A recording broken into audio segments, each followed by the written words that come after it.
Hola, my name is Tania Lopez. I'm a Latina mom and chef from the Bronx, New York.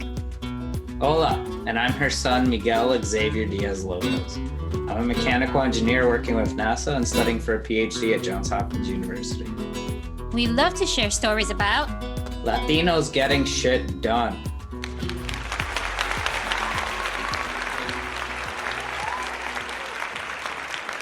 Hi everyone, this is Miguel. As you may or may not know, I was chosen to be the valedictorian for the class of 2020 at Manhattan College. I technically graduated last year, but due to COVID, my graduation was a little bit different. For one, it was virtual, which really sucked, and it was also held a year after it was supposed to be because we still had hope that we could hold one physically eventually. I had to cut it down because of the new virtual setting, so we felt this podcast would be the perfect place for me to share the original uncut version.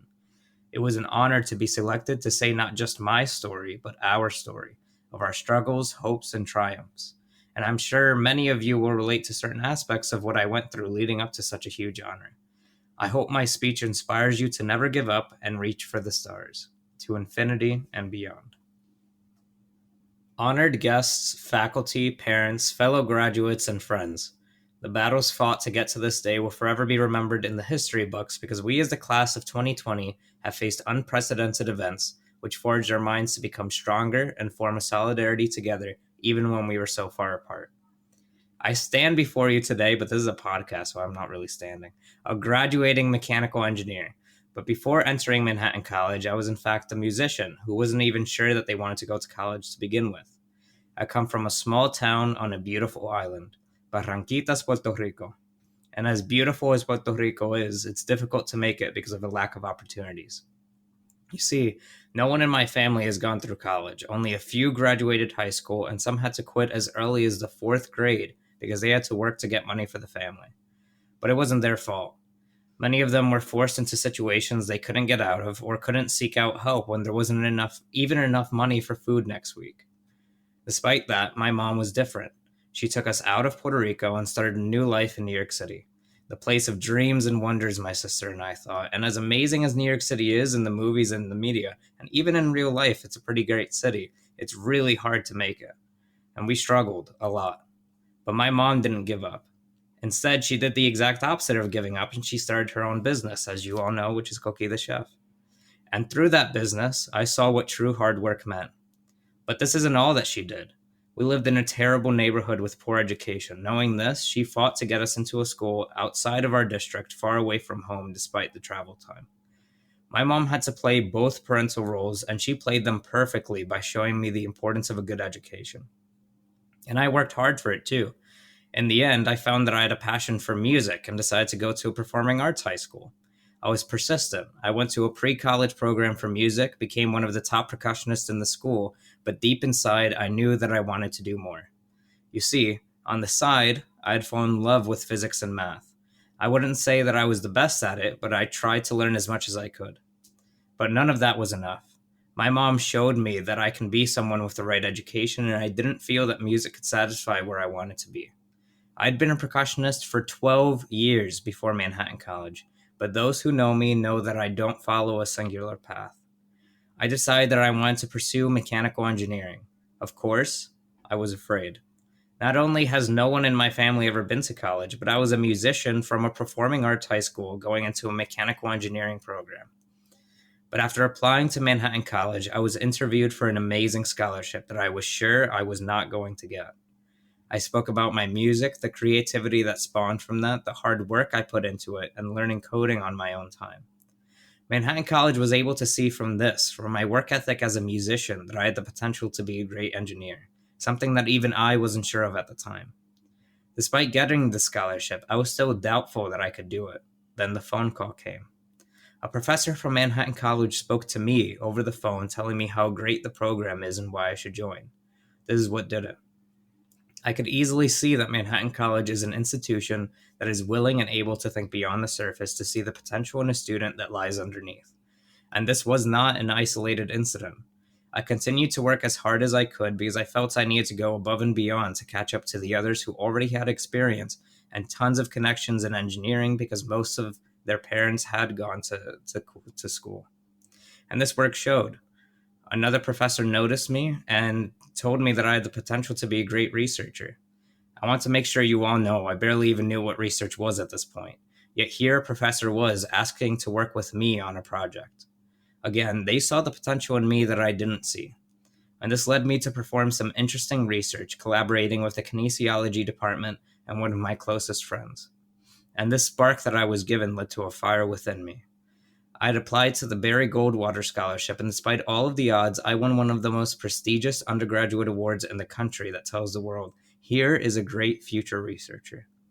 I went on to do research in Germany for 10 weeks, and I've been a part of a PhD program in mechanical engineering at Johns Hopkins University for a full year. Manhattan College saw all of that in me from day one. They saw the person that I could become, molded me, and made me who I am today.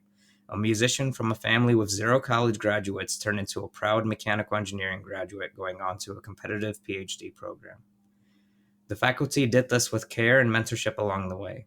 If I ever needed help on anything, I always felt confident that I could go into my professor's office and share with them the decision I'm trying to make, the hardships I'm going through, and the passionate questions that I had. This is what Manhattan College does. They can see the potential in all of us even when we can't. They have always been there for us, always understanding, always mentoring, and intriguing us with questions that can influence our lives. I love it here. The faculty are some of the most compassionate, amazing people I've met, and this isn't isolated to engineering either. The great part of Manhattan College is you are given the freedom to take classes in all sorts of subjects. This has turned all of us students into such multifaceted people. It's because of Manhattan College that I was able to take class in Italy exploring the music of the Catholic Mass, went to Spain to dine in some of the finest restaurants learning about food and culture and how it influences tradition. But more importantly, I became invested in subjects I never knew I could be interested in and have some of the most intriguing conversations with every single professor I've ever had class with. Because the faculty here care. They want you to succeed in every facet and they will support you in every step of the way. And look, I know this isn't what we all wanted. I understand your pain in not being able to have a physical commencement. But remember, we are one of the only classes in history that was brought together again a year after being apart. And speaking from experience, I know you have all changed. The moment you're hearing this speech, I will be at NASA Marshall running experiments in a vacuum chamber, which will directly help in getting us to the moon. There's not a single part of me who could even dream that I would be doing something like this a year ago, and I'm sure many of you have had similar life-changing stories.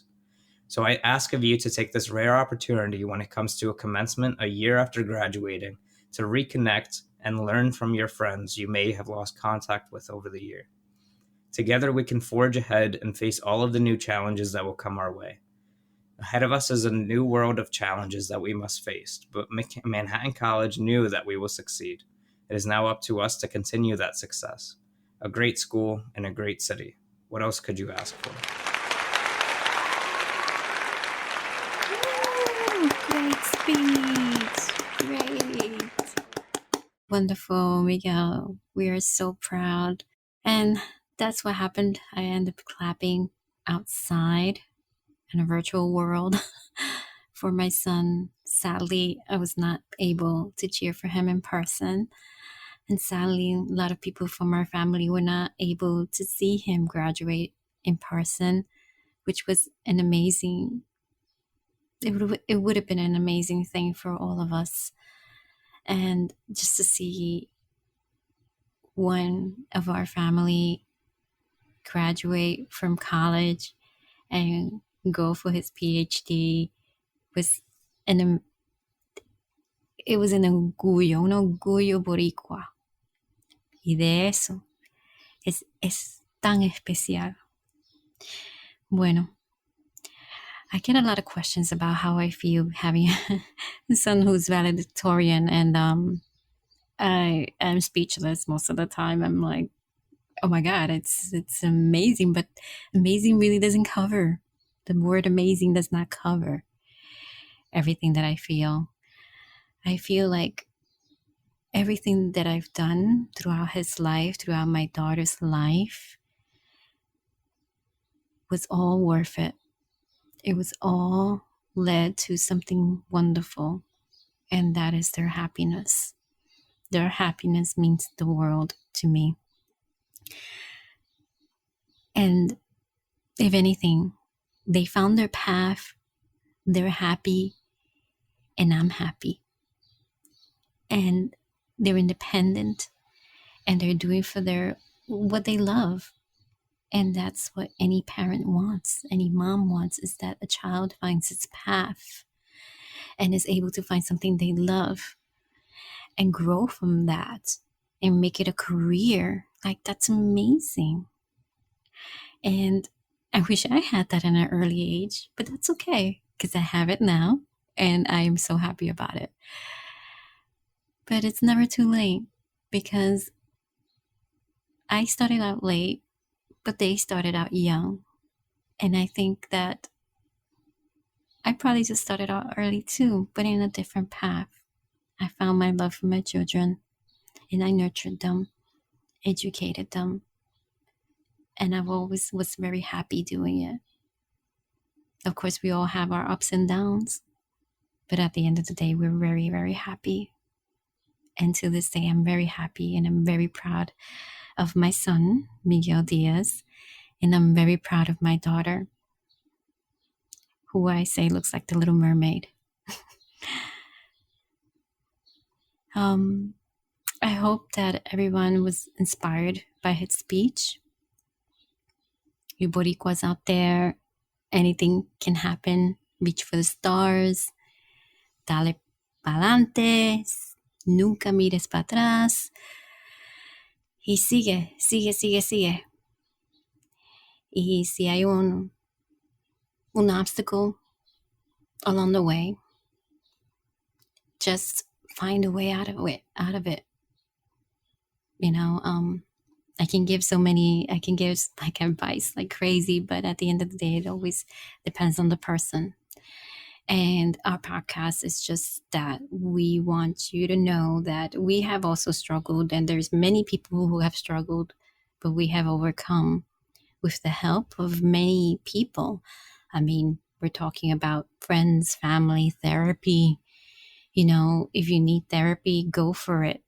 You know, I believe that if there is help out there, we should really take it, because we don't want to live a life where we are unhappy.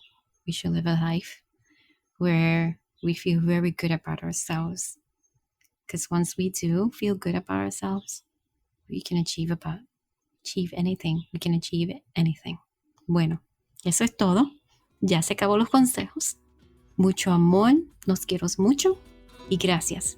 Gracias, gracias, gracias. Chao.